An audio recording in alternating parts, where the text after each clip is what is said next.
বন্ধুরা, আজকের আমি মাছের মাথা দিয়ে ডালের রেসিপি তোমাদের সাথে শেয়ার করছি। প্রথমে কড়াইতে আমি মুগ ডালটা ভালো করে ভেজে নেব।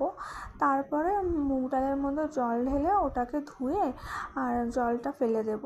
তারপরে ভালো জল দিয়ে আবার ওই ডালটাকে আমি সিদ্ধ বসাবো। এবার সিদ্ধ হয়ে গেলে ডালটাকে আমি নামিয়ে নেব।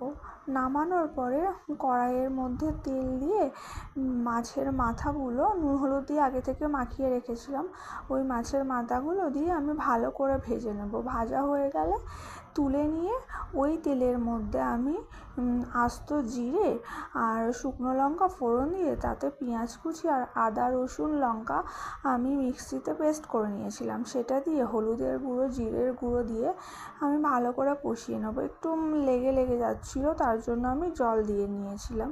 করে ভালো করে কষাতে হবে। আর যেহেতু আমি ডাল সিদ্ধর সময় নুন দিয়েছিলাম, তাই জন্য আমি আর নুন দিলাম না। এবার মাছের মাথাগুলো ভেঙে নিয়েছিলাম, সেটা দিয়ে ভালো করে কষিয়ে নেব। কষানো হয়ে যাওয়ার পরে আমি ওই সিদ্ধ ডালটি ঢেলে দেব, দিয়ে ভালো করে মিশিয়ে নেব। এবার টকবক করে ফুটে উঠলে আমার 1 চামচ চিনি দেব। ডালটা দেওয়ার সময় 1 চামচ চিনি দিয়ে দেব। টকবক করে ফুটে উঠলে আমার ডাল রেডি হয়ে গেল। মাছের মাথা দিয়ে ডালটা গরম ভাতে যে কী দারুণ লাগে খেতে, আমার তো ভীষণই ভালো লাগে। আর তোমাদের এই রান্নাটা যদি ভালো লাগে তো আমার একটা লাইক করে দিও ও চ্যানেলটিকে সাবস্ক্রাইব করে দিও। টাটা বন্ধুরা।